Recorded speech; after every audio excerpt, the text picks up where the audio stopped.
और all over India, पूरे भारत के अंदर आप जगह जगह पर आपको जब भी कोई बुलाता है इस तरह कार्यक्रम में तो निःशुल्क जाते हैं, 1 रुपया भी किसी से लेते नहीं है और अपनी तरफ से हजारों की संख्या में निःशुल्क मोटिवेशनल बुक भी बांटते हैं जिसको पढ़कर बच्चे आगे बढ़े। साथ में आपकी धर्म पत्नी श्री पुष्पा जी महावर वो भी अध्यापिका है और सर के साथ कंधे से कंधा मिलाकर जीवन में आगे बढ़ रही है। और साथ में आप एक save our earth foundation NGO चलाते हैं जो पूरे ऑल ओवर इंडिया में काम करता है। इस फाउंडेशन का काम यह है कि अगर जिस तरह मान लीजिए आपके पास, मेरे पास, किसी के पास भी पुराने कपड़े हैं, पुराने जूते हैं, पुरानी बोतल है, कुछ भी सामान है जो हमारे काम में नहीं आ रहा तो आप इनको दे सकते हैं और फिर कुछ चीज को ये थोड़ा सही करवा के कुछ करके उसको जरूरतमंद लोगों तक पहुंचाते हैं। आपकी तरफ से गरीब बच्चों को निःशुल्क जूते, चप्पलें वगैरह जगह जगह दी जाती है। आप अगर कभी गूगल खोलेंगे उसमें दीपराम माहौल लिख के देखेंगे तो आपके सभी कार्य उस पर आपको नजर आएंगे। मैंने आपको भी बताया था कि आप प्रकृति प्रेमी बहुत हैं। मैं साहब इधर जाता हूँ तो पूरा घर हरियाली से अड़ाजुड़ हो रखा है, छत पर भी इतने पौधे लगा रखे हैं जिसकी हम कल्पना नहीं कर सकते। तो मैं आपको आमंत्रित करता हूँ श्री दीपराम जी महावर।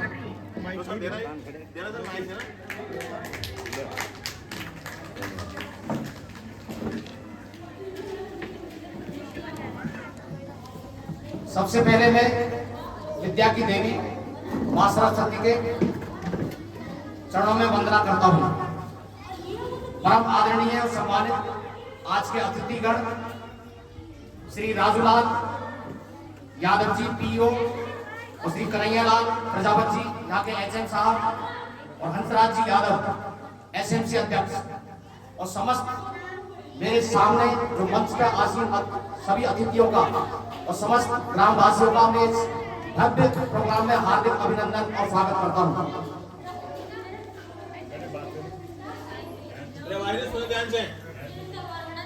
अब जैसे कि हमारे जो परम आदरणीय मित्र श्री राजेंद्र कुमार महावर जी ने थोड़ा सा मेरे बारे में आपको परिचय करवाया था।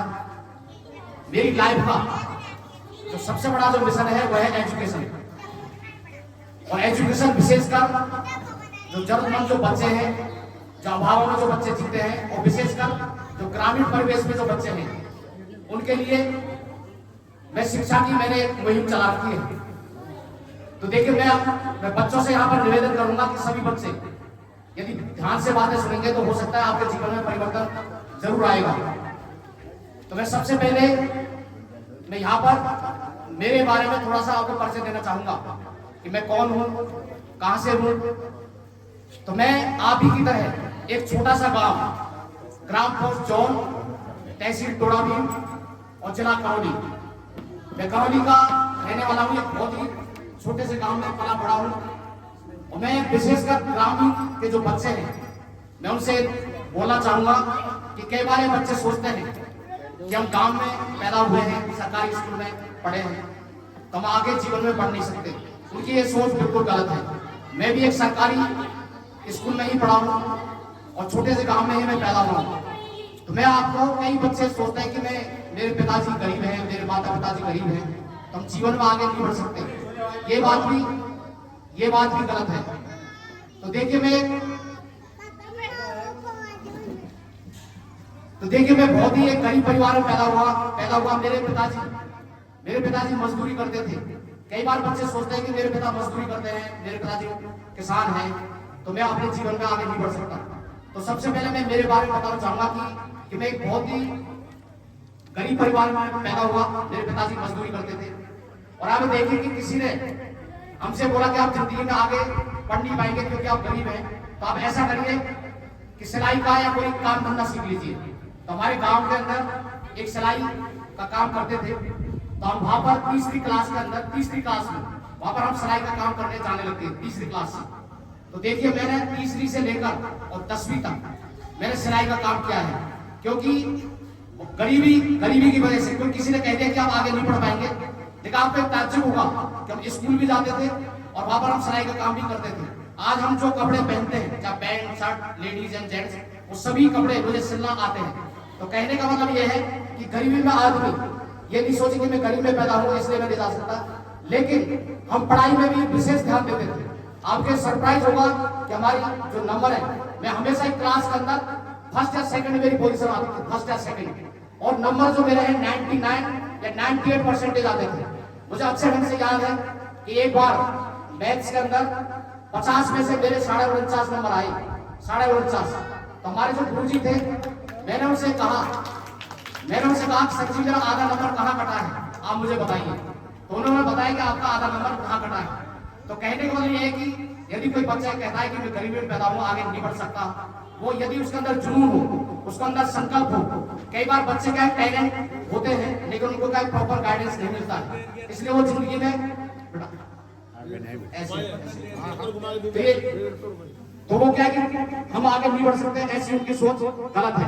यदि प्रॉपर गाइडेंस मिले तो जिंदगी में आगे कुछ भी कर सकते हैं, गरीबी कोई मायने नहीं रखती है। और आपको ये बात और सुनकर यहाँ पर सरप्राइज होगा कि देखिए कि ईश्वर के बाद यदि किसी का स्थान है तो वह है माँ। तो माँ एक ईश्वर का साक्षात रूप होती है, क्योंकि माँ ही बच्चों को पालती है, पोषती है, उसको संस्कार देती है, और पिता तो क्या कमाकर ला सकता है। तो मैं जब 4 साल का था तो मेरी माँ का स्वर्गवास हो गया। तो आपके ताज्जुब हुआ कि बिना माँ के बच्चों पर क्या गुजरी होगी।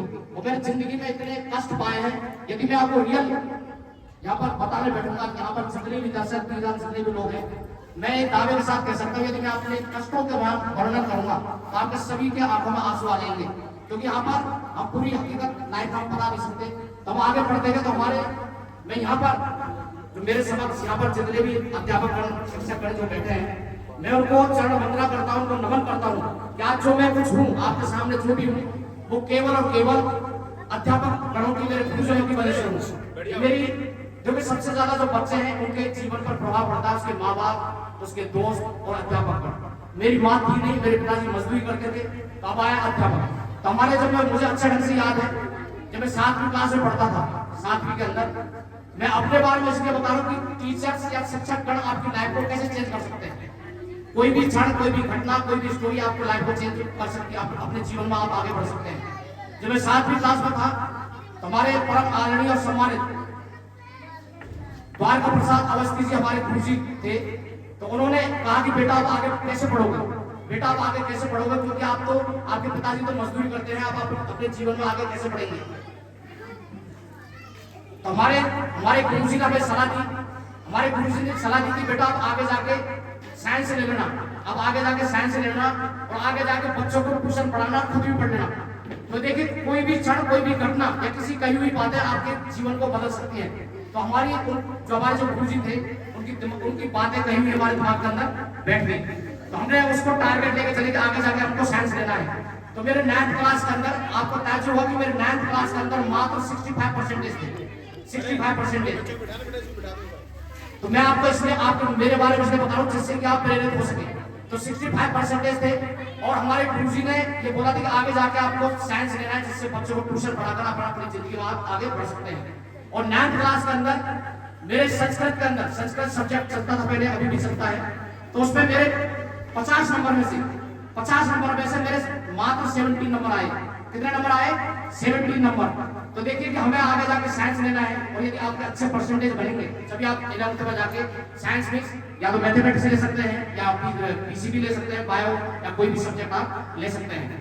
तो ये मेरे दिमाग के अंदर टेंशन होगी कि अब 17 नंबर आए हैं, और मेरी जो परसेंटेज है, ये 10th के अंदर मेरी परसेंटेज इससे बिगड़ सकती है। और उस समय हमारे गुरुजी भी नहीं थे संस्कृत के। तो ये देखें कि यदि कोई भी बच्चा जन्म से कमजोर या होशियार नहीं होता, जिस दिन वो बच्चा सोच ले कि मुझे जिंदगी में कुछ बनना है, कुछ करना है, माँ बाप का नाम रोशन करना है, अध्यापक गणों का मुझे नाम रोशन करना है, समाज का नाम रोशन करना है, गांव का नाम रोशन करना है, तो वो कुछ भी कर सकता है। तो देखिए मैंने उसको इतनी सेल्फ स्टडी किया कि 50 में से मेरे नंबर 10th के अंदर 49 नंबर आ गए। आप चाहें तो मेरे लिए तालियां बजा सकते हैं। तो मेरे 10th क्लास के अंदर उस समय 1991 के अंदर आप ये देखेंगे, इस समय बोर्ड क्लास के अंदर चाहे 8th हो चाहे 10th हो, उसके अंदर इंटरनल नंबर मिलते हैं आपको 20 नंबर। उस समय जब आप ये गुरुजन कईयों को पता होगा, जो 10th का जब एग्जाम होता था तो उसमें 9th और 10th दोनों का सिलेबस आता था, और कोई भी इंटरनल नंबर उसमें इंटरनल नंबर मतलब कोई भी नहीं मिलते थे। तो उस समय मेरी 10th क्लास के अंदर 80% बनी थी। कितनी? 80%। तो देखिए कि उस समय हम 150 बच्चे थे स्कूल के अंदर, 150 बच्चे, उसमें से मात्र 17 बच्चे पास हुए। कितने बच्चे हुए? 17। और उसमें से फर्स्ट डिवीजन केवल और केवल 6 बच्चे थे। और आज के टाइम में हम देखते हैं कि बोर्ड का जो रिजल्ट है लगभग मोर देन 80 या 90% होता है, क्योंकि इस समय सुविधाएं बढ़ गई हैं, पढ़ने लिखने की सुविधाएं बढ़ गई हैं, अच्छे टीचर्स हैं। उस समय स्टाफ की भी कमी होती थी। और हम उस दौर में पैदा हुए जब हमारे गांव के अंदर बिजली भी नहीं थी। हमारे गांव के अंदर बिजली भी नहीं थी। आपने देखा होगा लालटेन हमने पढ़ाई की थी। किसके अंदर? लालटेन के अंदर, दिए के अंदर। तो इस समय हम जो ऐसे दौर में पैदा हुए कि हमारे सामने बहुत सारी सुविधाएं हैं, हम उनका लाभ उठा सकते हैं। पर हमने बाद में जाके 11th में साइंस ले ली और हमने पढ़ाई की।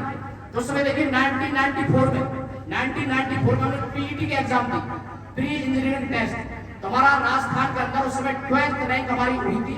और हिंदुस्तान की मानी हुई कॉलेज MNIT जो कि जयपुर के अंदर है, उसमें हर किसी बच्चे का या हर किसी माँ बाप का उसके अंदर एडमिशन लेने की एक मतलब ख्वाहिश होती है कि हमारे बच्चे का उसके अंदर एडमिशन हो जाए। तो हमने MNIT के अंदर हमारा एडमिशन हो गया। और देखिए कि एक बच्चा जिसकी जेब के अंदर 1 रुपए नहीं है, एक बच्चा जिसकी जेब में 1 रुपए नहीं है और वो जयपुर पढ़ने के लिए चला जाता है। हमने हमारे परम आदरणीय और पूजनीय हमारे पिताजी से कहा कि आप मेरे बारे में कोई चिंता मत करिए, आप जितना भी कमाते हैं जो मेरे छोटे भाई आप उनको दे दीजिए। तो मैंने वहां पर एडमिशन ले लिया और मैं सुबह 9 बजे कॉलेज में जाता और वहां से 4 बजे मैं कॉलेज से वापस आता। 4 के बाद मैं ट्यूशन पढ़ाता था। तो वहां से ट्यूशन से जो पैसे मिलते उससे मैंने कॉलेज की फीस दी मैंने, और वहां से मैंने अपनी पढ़ाई मतलब पूरी कर ली।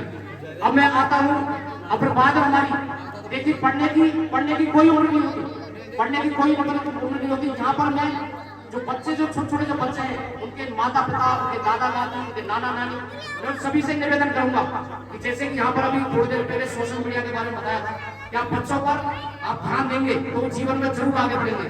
जो छोटे जो बच्चे हैं, जैसे छोटे बच्चे हैं, ये जस्ट लाइक एक कच्ची जो मिट्टी है उसकी तरह होते हैं। जैसे कि जो मटका बनाने वाला मिट्टी का किसी भी तरीके से वो रूप दे सकता है, ऐसे माँ बाप का जो असर है बच्चे के ऊपर पड़ता है। तो हमारी शादी हुई सन 2000 के अंदर। तो देखिए कि हमने मैंने आपसे कहा कि पढ़ने की कोई उम्र नहीं होती। मैंने अपनी धर्मपत्नी को मोटिवेट किया कि आप आगे बढ़िए। तो देखिए पहले उन्होंने बीए कर रखी थी, फिर बाद में उन्होंने बीएड किया, एमए किया, और आज हमारे जो मोटिवेशन से हमारा उन्होंने कहना माना तो आज ही वो टीचर है। आप मेरी जो धर्मपत्नी है उनके लिए आप खाना बना सकते हैं। फिर उसके बाद हमारे बच्चे हुए तो दो बच्चे हमारे हैं, 2 बच्चियां। तो देखिए मैं आपको हमेशा एक बात मैं हर जगह कहता हूँ, I can, he can, they can. I can का मतलब मैं ऐसा कर सकता हूँ, ही कैन वो ऐसा कर सकते हैं, तो आप भी ऐसा कर सकते हैं। मेरी 2 बेटियां हुई तो मैंने उनको बचपन से ये कहा जब मैं ऐसी गरीबी के अंदर मैं यहाँ पर आ सकता हूँ, अब मैं सफल हो सकता हूँ, तो आप भी ऐसा कर सकते हैं, आप भी ऐसा कर सकते हो। बड़ी वाली बेटी, आप थोड़ा ध्यान से सुनेंगे अभी, तो बड़ी वाली जो बच्ची है हमने उसको मोटिवेट किया। 9th क्लास के अंदर उसके 67% आए, कहने वाला पढ़ने में एवरेज थी। 10th क्लास के अंदर उसके 95% आए, आप उसके लिए तालियां बजाइए। और 12th के अंदर उसके 94% आए। ऐसे ही हमारी जो छोटी बच्ची जो है उसके भी 94% आए और 12th के अंदर 95% आए। और जो बड़ी वाली बेटी है बिना किसी कोचिंग, बिना किसी ट्यूशन के, जो कि हिंदुस्तान की एक मानी हुई एग्जाम है जिसको हम बोलते हैं JEE IIT एग्जाम होती है, उसके अंदर उसका बिना किसी कोचिंग और ट्यूशन के उसका सिलेक्शन हुआ। हिंदुस्तान की मानी हुई कॉलेज IIT BHU, और मात्र 16.5 साल की उम्र में, और वहां से वो कॉलेज से बाहर आ गई मात्र 21.5 साल की उम्र में। तो आज बच्ची के लिए आप तारीफ बता सकते हैं। और उसने बीटेक और एमटेक किया और आज वो कॉलकॉम कंपनी के अंदर बहुत ही अच्छे पैकेज में वो नौकरी कर रही है। और ऐसे ही जो छोटी बच्ची है उसने भी एग्जाम दिया IIT का, और आज वो कर्नाटक NIT के अंदर, जो कि हिंदुस्तान की NIT के अंदर नंबर 1 कॉलेज है, और इंजीनियरिंग कॉलेज के अंदर वो 8 नंबर की इंस्टीट्यूट है। हेलो, पढ़ाई कर रही है। मैं बताना चाहूंगा बीच में साहब को रोकते हुए, इन्होंने बहुत अच्छा पैकेज बता के छोड़ दिया, लेकिन आपको सोच के आश्चर्य होगा कि 5-21 साल की उम्र के अंदर उसको 32 लाख रुपए सैलरी मिलती है, 32 लाख। तो देखिए कि हम यहाँ पर हम केवल ये कहना चाहेंगे, और मैं अपने स्पीच को थोड़ी देर कुछ बातें बोलकर मैं यहाँ पर विराम देना चाहूंगा। तो देखिए कोई भी बच्चा पैदा होने के बाद वो होशियार या कमजोर नहीं होता है। अरे बैठो लड़कियां। तो यहाँ पर देखिए, यहाँ पर एक बार किसी स्कूल के अंदर कलेक्टर महोदय स्पीच देने के लिए गए थे, तो वहां पर जैसा तो मैं सभी यहाँ पर ग्रामवासियों से निवेदन करूंगा कि यहाँ पर जो बातें हैं आप यदि सुनेंगे तो उनका अंदर हो सकता है कि आपके जीवन के अंदर परिवर्तन आए। तो किसी स्कूल के अंदर ऐसे कलेक्टर महोदय स्पीच देने के लिए गए थे, सुने थोड़ा बातें तो वहां पर कलेक्टर महोदय स्पीच देने के लिए गए थे। तो एक बच्ची पीछे की तरफ, जैसे बच्चे बैठे हैं तो पीछे की तरफ बच्ची गुमसुम बैठी हुई थी। तो उस कलेक्टर महोदय ने बेटा आप ऐसे कैसे बैठे हो गुमसुम? तो उस बच्ची ने कहा कि मुझे सब बच्चे नाटी कहकर पुकारते हैं। उस बच्ची की हाइट मात्र 3.25 फीट थी। कितनी थी? 3.25 फीट। तो देखिए बच्चे तो शैतान होते ही हैं। तो वो बच्ची को उन्होंने पूछा कि आप ऐसे गुमसुम क्यों बैठे? उन्होंने बच्ची ने कहा कि मुझे सब नाटी कहकर पुकारते हैं। तो कलेक्टर महोदय ने कहा कि बस इतनी सी बात है कि आप कुछ करके ऐसा दिखा दीजिए कि यही बच्चे आपको आगे जाके सलाम ठोके। तो उस बच्ची का नाम है आरती डोगरा। तो आपने आरती डोगरा का नाम सुना होगा, गूगल के अंदर हम उसको सर्च कर सकते हैं क्योंकि IAS के अंदर सिलेक्शन हो गया। ऐसे में एक और बताना चाहूंगा यहाँ पर एरा सिंगल का नाम आपने सुना है किसी ने? अरे एरा सिंगल का किसी ने नाम सुना है? नहीं सुना? देखिए एरा सिंगल मोर देन 80% वो शरीर से दिव्यांग है। कहने को मतलब दिव्यांग का मतलब समझते हैं, वो मतलब शरीर से दिव्यांग है। आजकल स्पेशल वर्ड का यूज किया गया है भारत सरकार की तरफ से। ऐसे कोई स्पीच देने के लिए गया तो वो बच्ची पीछे गुमसुम बैठी हुई थी। बच्ची से पूछा कि आप ऐसे कैसे बैठे? तो सभी लोग मुझे यहाँ पर चढ़ाते थे आप ऐसा कुछ करके दिखा दीजिए जिससे कि यही बच्चा आपको सलाम ठोके। तो वो बच्ची क्या है IAS करने निकल गई। तो कहने का मतलब ये कहने के लिए बहुत सारी बातें हैं, मेरी बातें कभी खत्म नहीं होती। यदि आप मुझे और ज्यादा सुनना चाहते हैं, तो आप जैसे कि यहाँ पर राजदर जी ने नाम बताया है, मेरा नाम पीतराम भावल है और मेरा जो मोबाइल नंबर है, आप मेरा मोबाइल नंबर आप नोट कर सकते हैं 9414002289। यदि आप मेरे वीडियो देखना चाहें, यदि आप मेरे से जुड़ना चाहें तो गूगल के अंदर केवल मेरा नाम दें या मेरा मोबाइल नंबर दें, तो मेरे बारे में आपको डिटेल मिल जाएगी। और देखिए हम जहां भी जाते हैं ये मेरे हाथ में आप देख रहे हैं, ये मेरे हाथ में देख रहे हैं, ये है मोटिवेशनल बुक। ये 60 पेज की बुक है, 60 पेज की। आपको कैसे पढ़ना है, जीवन में आपको कैसे बढ़ना है, इस किताब को पढ़कर बहुत सारे बच्चों की नौकरी लग चुकी है, बहुत सारे बच्चों की। तो आप इस किताब को जरूर पढ़ें। मैं यहाँ पर स्कूल के अंदर देके जाऊंगा। और यदि आप इसको डाउनलोड करना चाहें तो मोबाइल के अंदर गूगल में आप केवल मेरा नाम दें DEEPRAMHWR या मेरा मोबाइल नंबर दें 9414002289।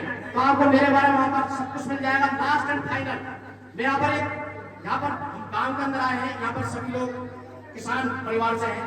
तो मैं एक किसान की बेटी की आपको एक कहानी सुनाना चाहूंगा। यहाँ पर एक किसान रोजाना किसी कार्यालय के अंदर जाते हैं तो वहां पर ये जो छोटी सी बच्ची बैठी है 9-10 साल की, वो बच्ची पूछती है उसके पापा आप रोजाना कहाँ जाते हैं? तो उसके पिता ने बोला कि बेटा मैं रोजाना कलेक्टर कार्यालय जाता हूँ। क्यों जाते हैं? कि अपन की जो जमीन है वो यहाँ के बांध के अंदर आ गई। किसके अंदर आ गई? बांध के अंदर आ गई। तो मैं उसका मुआवजा लेने के लिए जाता हूँ। तो मुआवजा लेने के लिए जाता हूँ। तो बच्ची ने बोला कि मुआवजा कौन देता है? तो उन्होंने कहा कलेक्टर देता है। तो बच्ची ने बोला कि पापा मुझे भी कलेक्टर बनना है। तो देखिए कि वो बच्ची भी कलेक्टर बन गई। तो मैं लास्ट एंड फाइनल ये कहना चाहूंगा कि बच्चों से मैं निवेदन करना चाहूंगा यहाँ पर कि वो ध्यान लगाकर पढ़े, मन लगाकर पढ़े और अपने गुरुजनों का, अपने माँ बाप का, अपने माता पिता का, अपने दादा दादी का नाम रोशन करें, अपने परिवार का नाम रोशन करें, अपने समाज का नाम रोशन करें, अपने गांव का नाम रोशन करें। और अंत में यहाँ पर जो ये राजकीय उच्च प्राथमिक विद्यालय जो सीतारामपुरा और यहाँ के अध्यापकगण या हमारे जो प्रधानाध्यापक हैं श्री कन्हैयालाल जी प्रजापत और हमारे परम मित्र श्री राजेंद्र महावर जी। राजेंद्र महावर जी ने मुझे 2 दिन पहले फोन किया था कि सर आपको यहाँ आना है। मेरा काम यही है, देश का हर हिस्से में कहीं भी किसी भी जगह मैं शिक्षा के प्रति जागृति का काम कर रहा हूँ। आपने मुझे यहाँ पर बुलाया, सभी ग्रामवासियों का, मेरे परम आदरणीय और सम्मानित बच्चों के माता पिता, उनके दादा दादी, नाना नानी और यहाँ पर जितने भी अतिथिगण हैं, मैं उनका तहे दिल से शुक्रिया और धन्यवाद देता हूँ कि आपने मुझे यहाँ पर ध्यानपूर्वक सुना, आपने मुझे यहाँ पर बुलाया। Thank you so much.